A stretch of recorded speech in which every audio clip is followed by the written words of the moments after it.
আজকে সকাল সকালই মার কাজে এসে হাজির হয়েছে, ধান কাটছে আরেক ক্ষেতের ধান। তবে এইবার তো ধান নিজেরা লাগায় নেই, যার কারণে ধানের পরিমাণ খুবই কম, এই জন্য কাজের পরিমাণও খুবই কম হবে। এই যে দেখতে পাচ্ছেন দুয়ারে ধান এইটুকুই আছে, ধান সব মিলে এর বেশি হবে না। তো যেহেতু বাকি দিছিল, মানে বাকি সিস্টেমটা জানি কী বলে আর একটা ভাষায় কি বলে গোমা, বর্গা, হ্যাঁ হ্যাঁ বর্গা দিছিল। তো বর্গা দিয়ে এই ধান আর কি পাইছে। আর এই যে বাবা আসলো ভাগ বন্টক করে ধান নিয়ে আসলো আর কি। গতকালকে বাবার মাথার চুল আমি কেটে দিছি। দিবা ওই তাকাও তো, সুন্দর সুন্দর দেখছেন কত সুন্দর চুল কাটতে পারি আমি। তাও একবারে আর্মি চাটনি দিয়ে দিচ্ছি। আর্মি চাটনি কাম গরমে কুলি আসলাম না। আমার শ্বশুর আমার কাছে থিওরি হবো না, তো হেরা যাবো সেলুনে।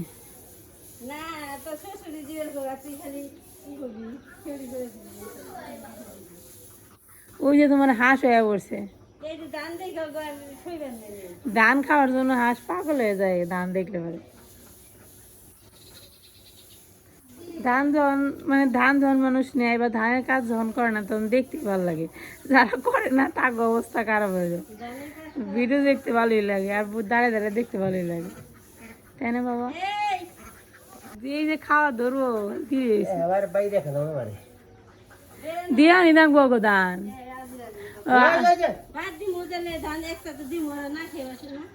খাবার না দিলে গেলে বাঁচতো না।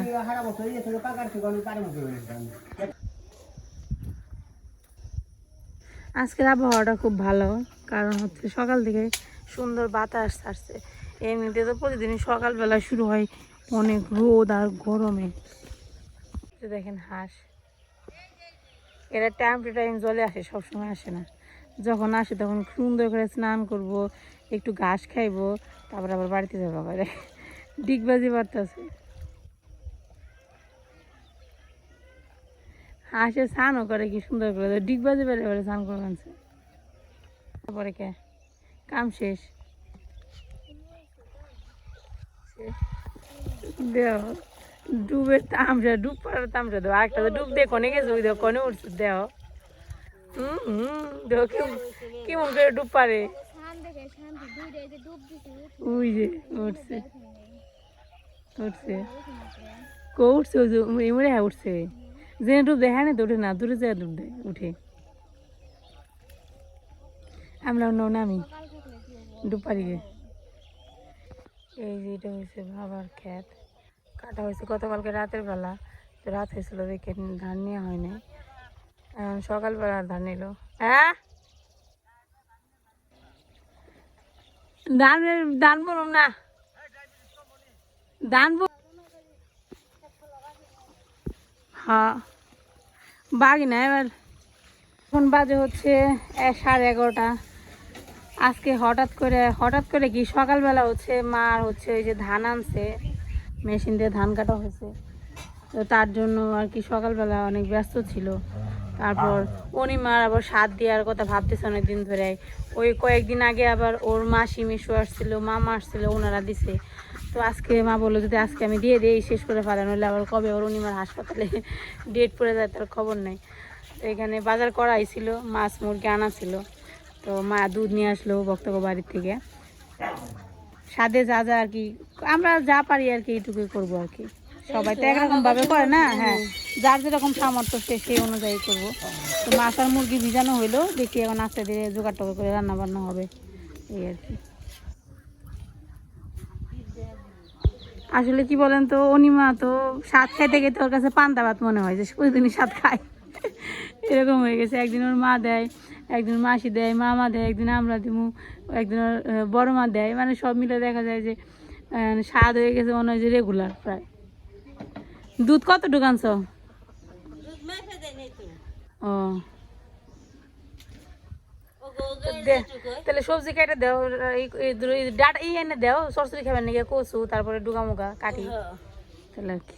এমনিতে আমাকে বাড়ির মানুষ খাইলো 4টার সময় দুপুরের খাওয়া।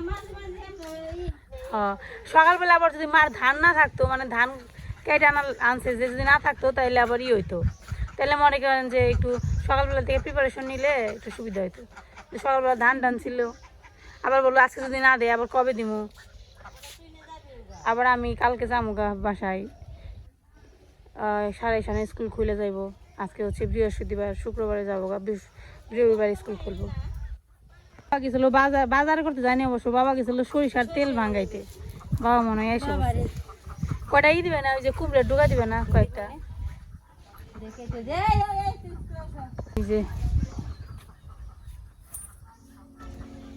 এই যে রেখাটা, এই যে বেশি দানা, বেশি দিলে আবার তিতকুটি লাগবে। আরেকটা দাও ডুগা। এই ডুগা গুলো শক্ত শক্ত না কে? বেশি ভালো না। হ্যাঁ কাটো, মোর কাছে তোর এনে দেবেন। কালকে তরকারিতে দিলে শক্ত না গুলো ডুগাতে। গ্রামের বাড়ির সুবিধা দেখছেন, বাজার করার দরকার পড়ে না, বাজার করার দরকার পড়ে না, যাও আমি যাও নে, মানে বাড়িতে যে সবজি থাকে না ওইটা দিয়ে হয়ে যায়, খালি মাছ আর মুরগি থাকলে গেছে। সরিষার তেল ভাঙাইতে তো বাবা আইসা পড়তেছে, এই জন্য খালের পাড় থেকে আমার ডাকতেছে যে এগিয়ে আনার জন্য। সড়কের মধ্যে যে ধান শুকা দেওয়া রাখছি, মানে যামু কোন দিয়ে, স্যান্ডেল দিয়ে ধান পারামু, এমনভাবে শুকা দিয়ে রাখছে হাঁটিনে জায়গাও রাখেনি। ড্যাডি বসছিল, ড্যাডির চাটনির যা যা সুন্দর হয়েছে, ড্যাডির স্মার্ট দেখা যায় এখানে, এর মনে যে সারা দিন যাইব। আগে কক এ রে কি নিয়েছ দিয়ে, স্ট্রবেরি মালই নিয়েছে রে। এই যে মা সবজি সবজি এনে হাজির হয়েছে, এখন সবজি কাটাকুটি করবো। পরে এই যে বাবা আবার বাজার থেকে আসছে আমাদের সবার জন্য আইসক্রিম নিয়েছে ড্যাডি, ড্যাডি বাবা আইসক্রিম বাবা। এখানে আম আনছে ঈশানের জন্য, লিচু আনছে সারার নিগে, মার নিগে আইসক্রিম আনছে। এই যে বাবা আইলো, গরম রোদ বেশি তাই না বাবা?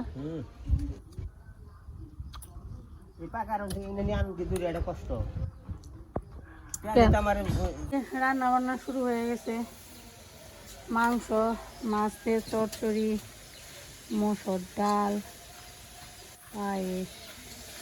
আগে পায়েস জানিতে ধরো আমি রান্না আনছি তো তুমি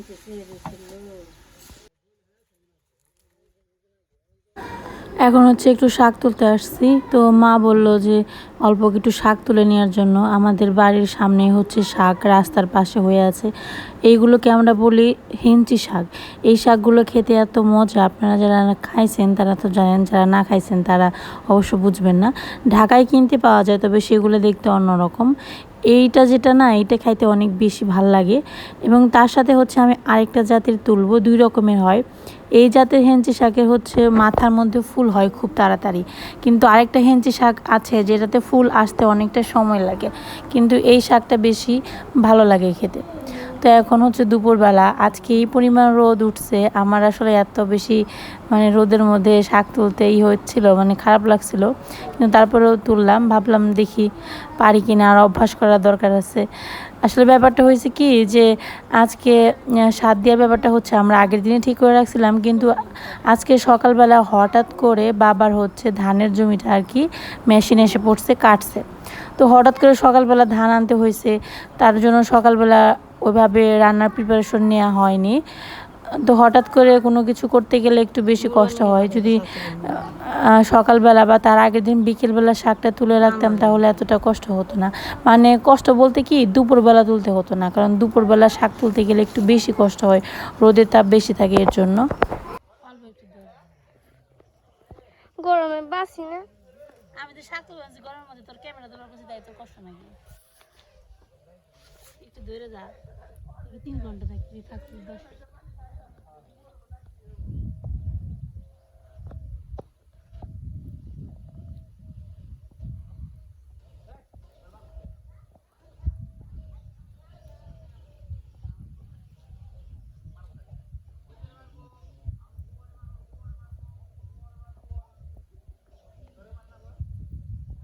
শাক তোলা শেষ, এই রোদ্রের মধ্যে শাক তুলে এলাম, আর এসে দেখে এখানে কি জানি হইতেছে। কি করতেছো তোমরা?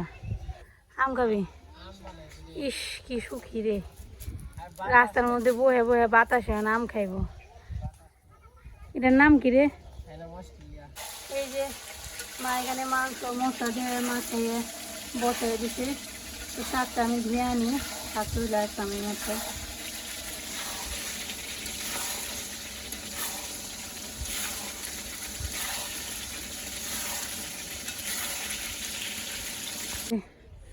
উনি মা এখানে রাস্তায় বসে বসে আম মাখা বানাইতেছে। পাকা আম। আম কি টক? ও টক না শুকে? ঠিক আছে। যে কাঁচামরিচ তুমি দিছ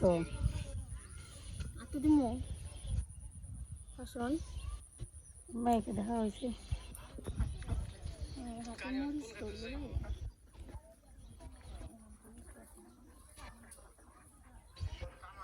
মরিচ দিয়ে মাখনা সেটা তো ধরবই।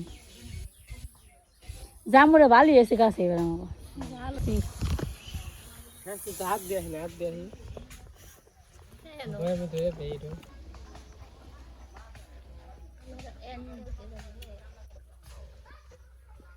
কি নাম না বাবা টক রে।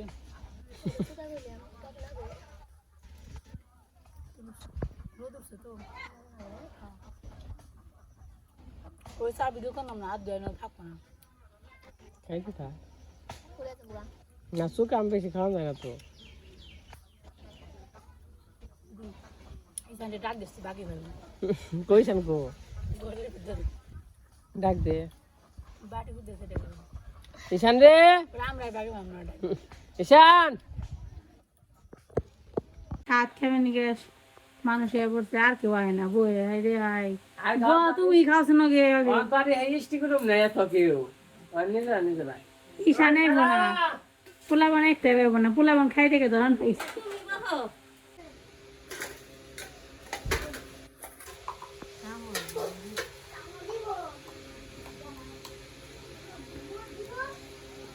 সারা গেলাস নে করে কি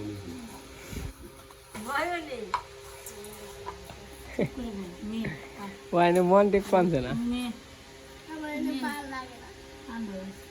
এই তো এই শান্তি নেও খেলে তে হাত খাওয়া শুরু করে হলে আর কি তুমি খাবে তোমার হাত সবাই খাবো নেও তোর হাত কাছে যাবে পরিবার হাত দিয়েছে এটা কো যা হাত আমরা খেয়ে নিছি খা দেখো তারিকা নিয়ে চলে খা